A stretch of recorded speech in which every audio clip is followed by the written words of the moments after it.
Olá pessoal, eu sou a Hidra, bem-vindos ao canal. E hoje a gente vai contar histórias de abduções. Então, bora comigo. Vamos ver aqui quem foi abduzido aqui. Se você não é inscrito no canal, já se inscreve, deixa seu like, compartilha, ajuda nosso canal a crescer aí o YouTube não ajuda não, gente. O YouTube ele não entrega um vídeo se a gente não pagar pra eles, entendeu? Principalmente canal pequeno.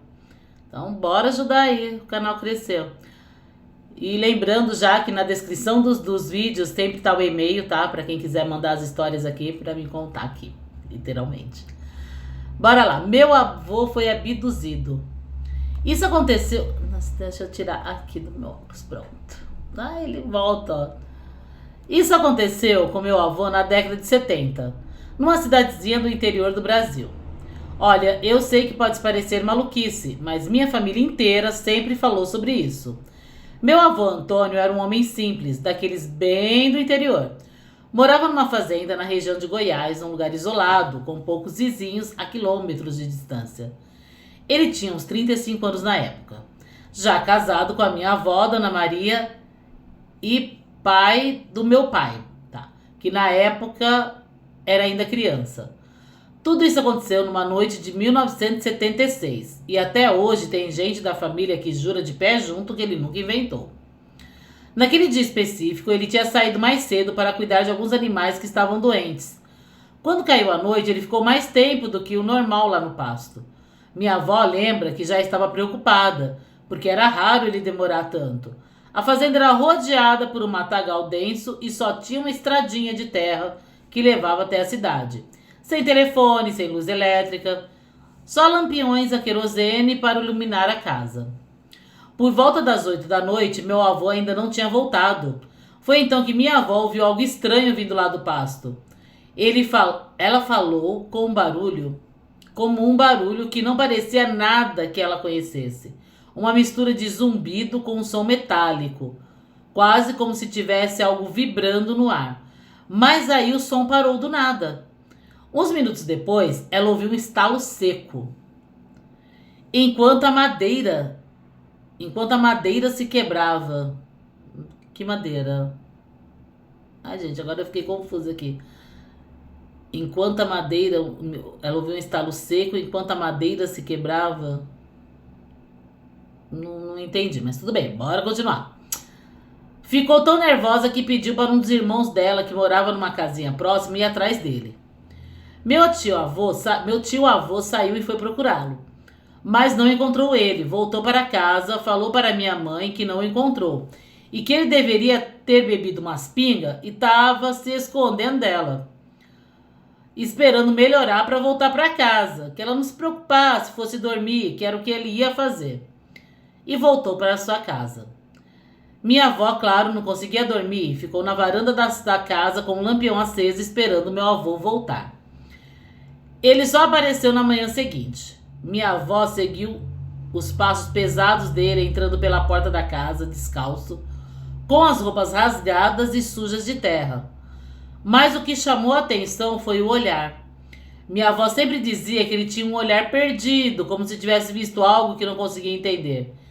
Ele sentou na cadeira da cozinha tremendo e não conseguiu falar direito. Quando conseguiu, disse numa única frase: "Eles me levaram."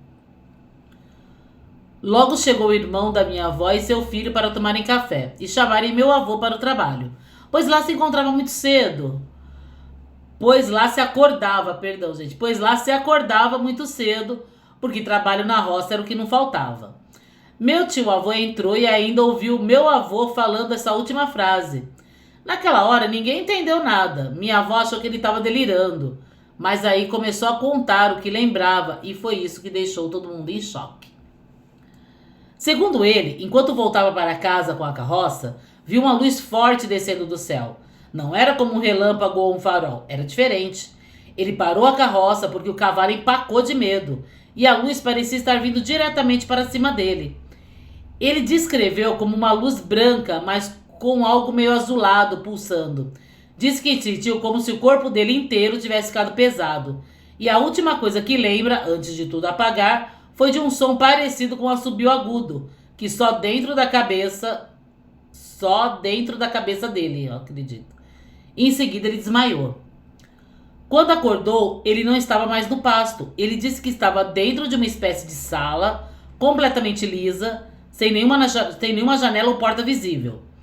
O chão, as paredes e o teto são feitos do mesmo material, algo metálico, mas não refletido.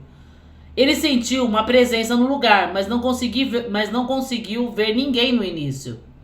Foi quando ele viu umas figuras se aproximando. Eram baixas, com os olhos enormes, sem boca e uma pele acinzentada quase brilhante.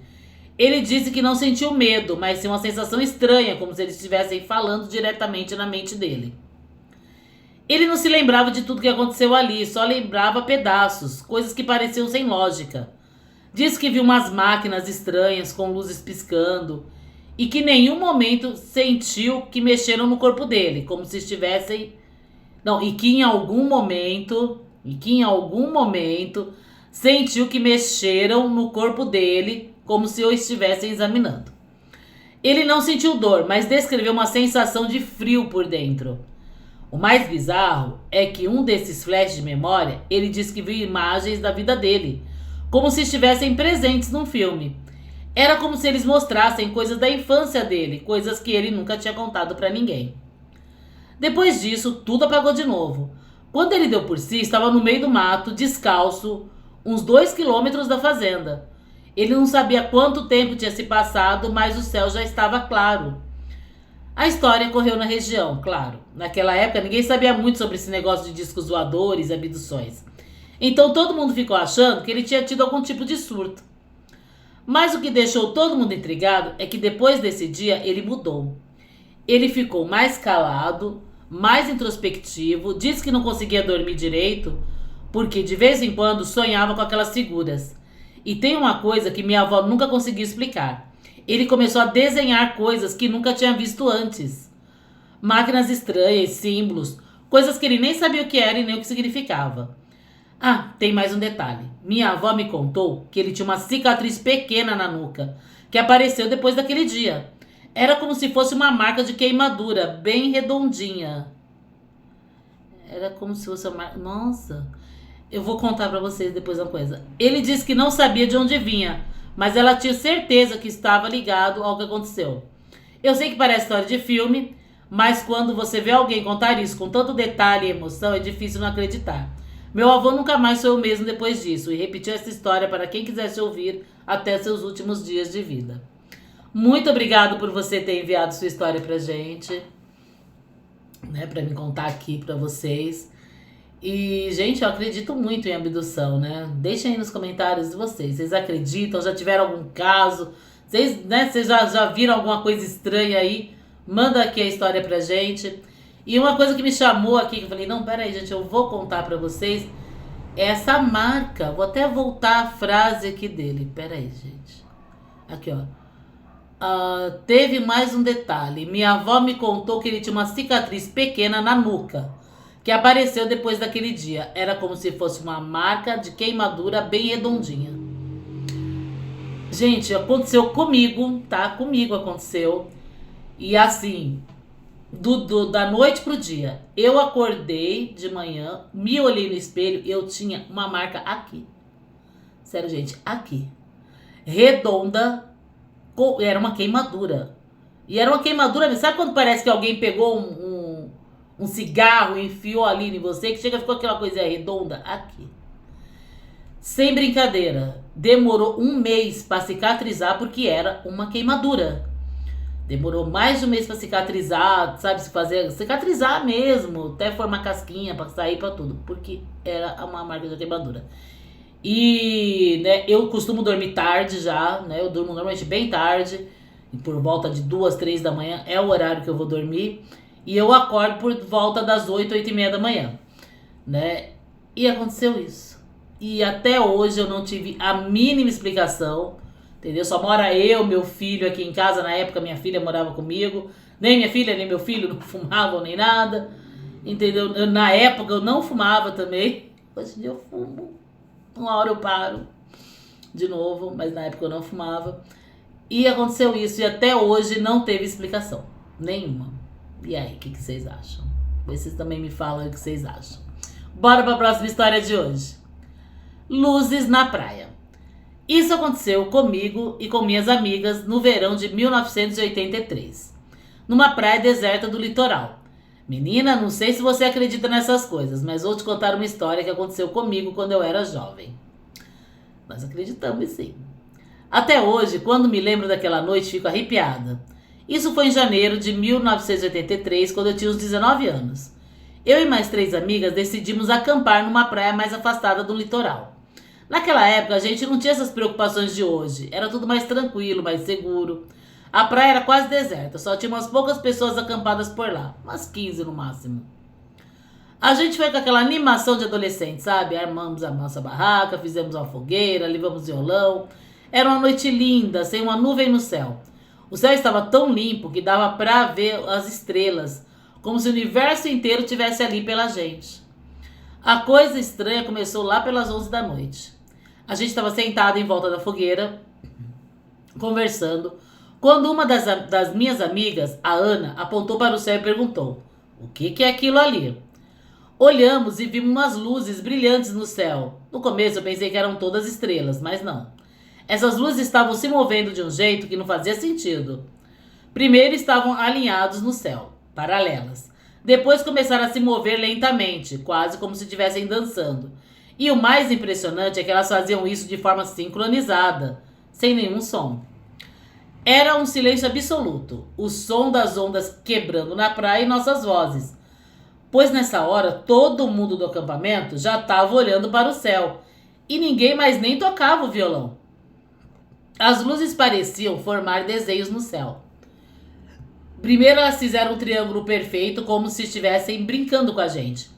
Depois uma delas começou a se mover em círculos, enquanto as outras duas ficaram paradas. Aí trocaram, como se cada uma tivesse sua vez de se exibir. Era tão estranho que a gente nem piscava. Eu lembro da minha amiga Carla dizendo: "Isso não pode ser avião, nem estrela. O que é isso, meu Deus?" Tinha um senhor acampado com a família que até falou: "Será que é alguma coisa lá do exército?" Mas não parecia também nada do exército, nada que a gente conhecesse. A Carla lembrou que tinha levado uma câmera fotográfica, daquelas antigas, sabe? Ela saiu correndo para a barraca para pegar. Só que no momento em que ela entrou, as luzes simplesmente foram embora. Elas aceleraram de um jeito absurdo e desapareceram no horizonte em questão de segundos. E foi tão rápido que a gente mal teve tempo de reagir. Quando a Carla voltou com a câmera, ficou frustrada, claro. Parecia que elas sabiam que eu ia tirar foto, ela disse. Depois que elas sumiram, ninguém conseguiu dormir direito. Estávamos discutindo, acredito que, né, foi um erro aqui. Estávamos discutindo o que poderia ser aquilo. A Ana descobriu que poderia ser uma coisa de outro planeta. Eu, na época, era mais cética, achei que devia ser algum tipo de teste militar ou coisa assim.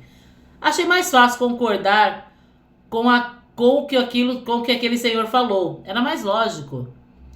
Quando amanheceu, conversamos com o resto do pessoal do camping. Todo mundo viu, mas ninguém conseguiu explicar. E a Carla, tadinha, passou o resto do dia chateada por não ter conseguido registrar nada. Eu nunca mais vi algo assim na minha vida. Depois dessa noite, eu até passei a olhar para o céu com mais atenção. E vou te falar, aquilo não era nada que a gente conhecesse. 3 luzes dançando no céu, mudando de formação e sumindo em segundos? Não tem explicação.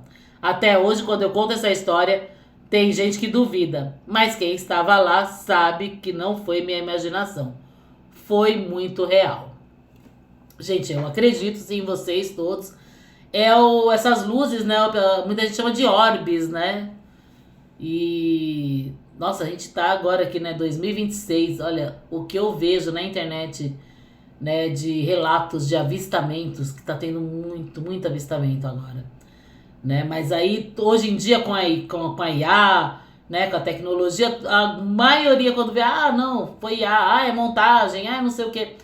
Mas quando a gente vê assim, relatos assim, ó, tão antigos, né? Lá da década de 80, naquela época não tinha gente IA. E aí? Não tinha IA, e aí? Quer dizer, o pessoal realmente via, realmente o pessoal tinha essas experiências, né? E eu até prefiro, para ser bem sincera, contar histórias, né, mais antigas entendeu? Para as pessoas não ficarem naquela dúvida, mas é inteligência artificial, a pessoa tá enrolando, tá mentindo, que hoje em dia com a inteligência artificial se faz tudo. Não, não é, gente. Né? Sempre teve, sempre existiu. A diferença é que hoje em dia é muito mais relatado, é muito mais falado do que naquela época, né? Até por conta da internet a gente consegue aí contar os casos, contar as histórias e é muito mais falado. Pessoal, esse foi o vídeo de hoje. Gratidão a todos. Né? Até o próximo vídeo e compartilhe as histórias se você gosta aqui das nossas histórias e envie história aqui pra gente. Tá ok? Até mais.